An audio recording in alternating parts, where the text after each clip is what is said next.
Chapter 13. Plan of Action. Yvonne poured herself a coffee, rolled up her sleeves, and sat at her PC, notebook and pen at the ready. She relished the peace and quiet now that the rest of her team had headed home. She had stayed on to do some research. The quiet was just what she needed. The kidnappers were demanding Bitcoin in exchange for release of the hostages. She had heard of the cryptocurrency, but that was about it. She placed her pen in her mouth and opened Google. Wikipedia was as good a place to start as any. She scribbled fast, sitting back every once in a while to read through her summary. It took over an hour for her to truly get the gist of what it was about.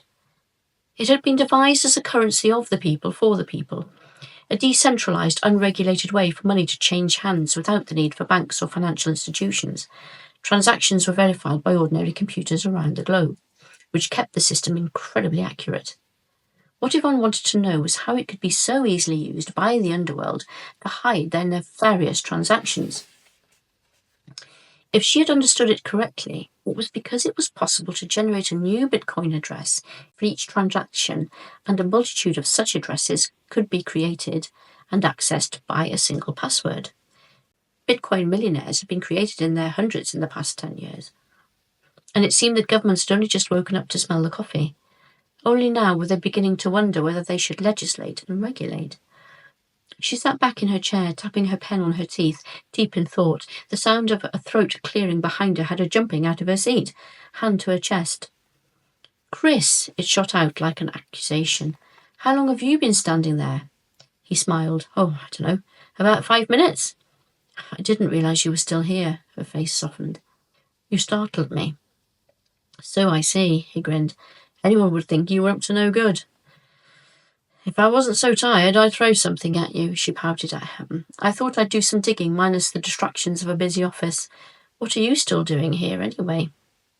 Llewellyn lifted both hands to the back of his neck. "I've been wading through the bump that's come down from the top.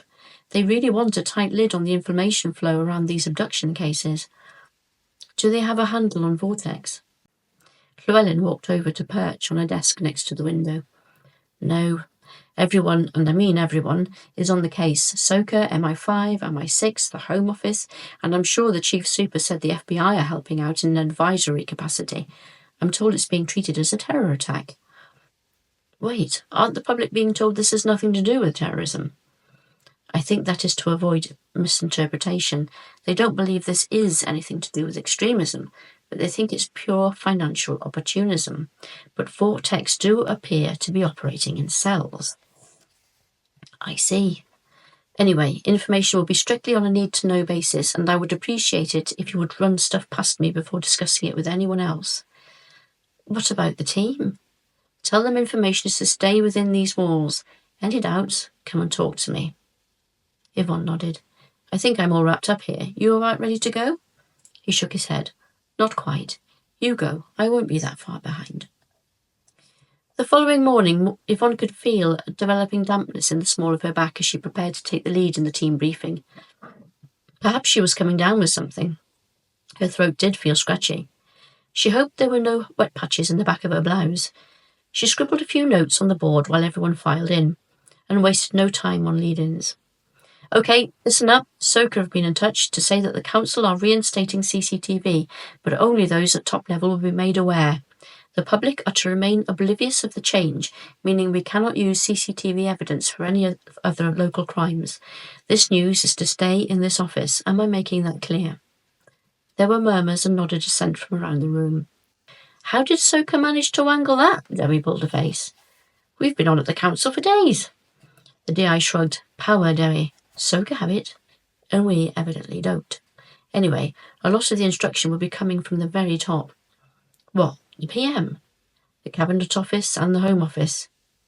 "Do you think VORTEX will target our area again?" Callum raised his right eyebrows, arm folded across his chest. Yvonne turned to face him. "No one can say for sure whether the group are looking for more victims. However, the intelligence agencies believe there's a high likelihood that if they do, they will look at the areas they know, the areas they believe are soft touches. And we have a smaller police force, and as far as they're concerned, poor CCTV coverage." Derry scratched his head. "So how do we stop them picking off our youngsters?" Yvonne turned back to the whiteboard. Her hand moved swiftly as she noted the main points. This group appeared to be snatching from major public events. Places where there'll be a lot of people and a lot of vehicles. Places with a lot of potential victims and where the abductors won't stand out. We know they are using ghost vehicles, and any suspect regis can be run through the system pretty quickly. Are you suggesting we stake out all the public events in the area? Derry placed his hands on top of his head. We don't have that kind of manpower. I know, Yvonne nodded. That's not what I'm suggesting. Look, the intelligence services will be hunting this group online, trying to trace dark web transactions and any other communications. They will also be coordinating any attempts at rescue. That won't be our bag. But where we can be of use is in locating our local snatch team or snatch teams. We can't stake out every big event or venue. We can, however, stake out the biggest and the most public. I say do what I suspect they are doing. We scour local media for what's coming, and we choose what we think would be a good target. Ma'am, are we talking weeks? Months? Callum's forehead was deeply furrowed. Yvonne tilted her head, her eyes soft. You worrying about overtime, Callum?